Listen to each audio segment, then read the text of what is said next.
Mozzarella cheese কেনার জন্য এখন আর আপনাদেরকে দৌড়াদৌড়ি করে বাইরে যেতে হবে না, ঘরেই আপনি বানিয়ে নিতে পারেন এরকম পারফেক্ট একটা মজারেলা চিজ। আর আজকে আপনাদেরকে একেবারে সহজ পদ্ধতিতে এই রেসিপিটা শেয়ার করব। যতটা সহজে পারা যায় আমি চেষ্টা করেছি আজকে আপনাদের সঙ্গে এই রেসিপিটা শেয়ার করার। আশা করছি পুরো ভিডিওটা আপনাদের উপকারে আসবে আর ভিডিওটা না টেনে দেখার অনুরোধ করছি। তো চলুন কথা না বাড়িয়ে পুরো রেসিপিতে চলে যাচ্ছি। আর যারা সাথে আছেন সবাইকে জানাচ্ছি welcome to my channel cook and cook. তো শুরুতেই আমার এখানে লাগছে দুধ। আমি এখানে 1 লিটার পরিমাণ আজকে দুধ নিয়েছি আর 1 লিটার পরিমাণ দুধ দিয়ে আজকে আপনাদেরকে চিজ তৈরি করে দেখাবো। তো এখানে আমি দুধটা একেবারে লো আঁচে চুলাতে গরম হতে দিয়েছি। তো এখানে আমি একটা মিশ্রণ তৈরি করে নিচ্ছি। একটা কাপের মধ্যে আমি 1/4 কাপ বা 1/4 কাপের মতো ভিনেগার এবং সমপরিমাণ পানি নিয়ে নিলাম। টোটাল 1/2 কাপের মতো আমি এখানে ভিনেগার এবং পানির একটা মিশ্রণ তৈরি করে রেখে দিচ্ছি। এবার আমি আঙুল দিয়ে চেক করে করে দেখে নিব আমার দুধটা কতটা গরম হয়েছে। আপনার আঙুল সহ্য করতে পারে দুধটা ঠিক সেই পরিমাণই গরম হতে হবে।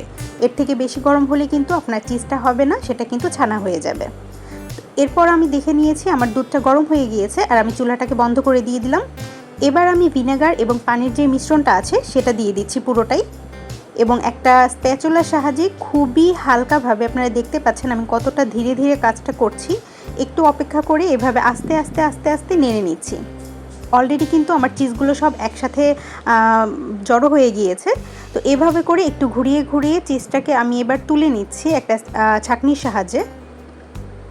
তো দেখতেই পাচ্ছেন একটা ভালো অ্যামাউন্টের চিজ কিন্তু আমি পেয়ে গিয়েছি অলরেডি।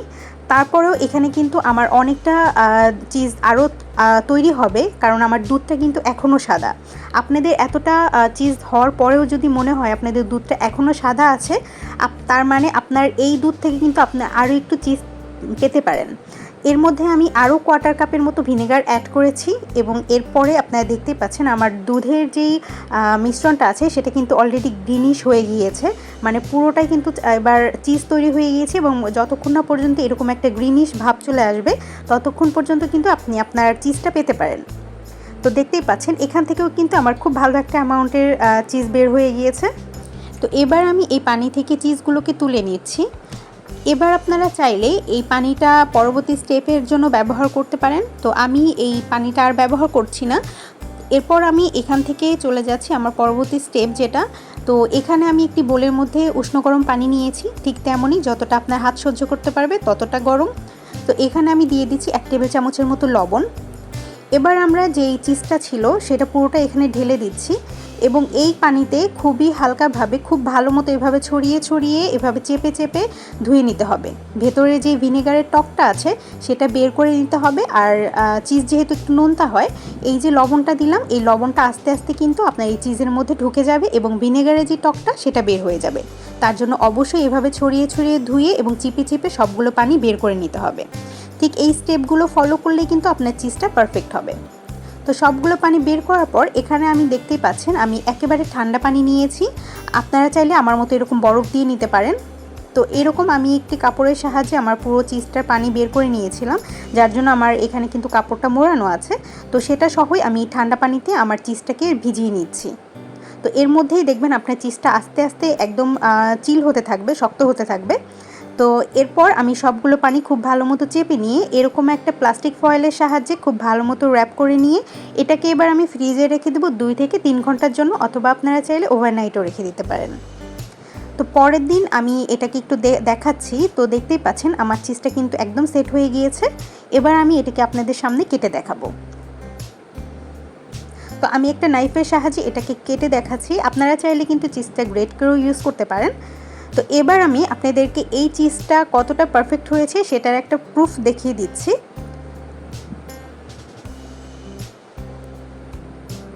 তো এখন আমি প্যানের মধ্যে দিয়ে দিচ্ছি একটা ব্রেড। প্যানটাকে অবশ্যই জ্বালিয়ে নিতে হবে, একদম লো আছে আমি রেখেছি।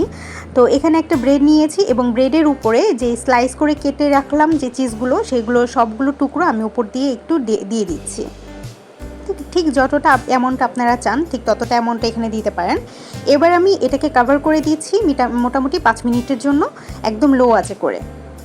তো 5 মিনিট পর আমি ঢাকনাটা তুলে আপনাদেরকে দেখিয়ে দিচ্ছি আমার চিজটা কতটা পারফেক্ট হয়েছে।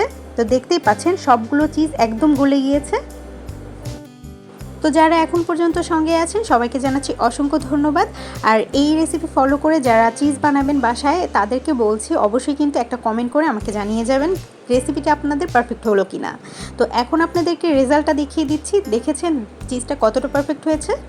আমি আরও একটু কাছ থেকে আপনাদেরকে একটু এটা দেখিয়ে দিচ্ছি এটা কতটা রাবারি হয়েছে। তো এটা আপনি যতটা টানবেন এটা কিন্তু ততটাই বলবে। রেসিপিটি ভালো লাগলে লাইক করে সাবস্ক্রাইব করে পাশেই থাকবেন। দেখা হচ্ছে নেক্সট কোনো ভিডিওতে নেক্সট কোনো রেসিপির সঙ্গে। ততক্ষণ পর্যন্ত সবাই ভালো থাকবেন, সুস্থ থাকবেন। আল্লাহ হাফেজ।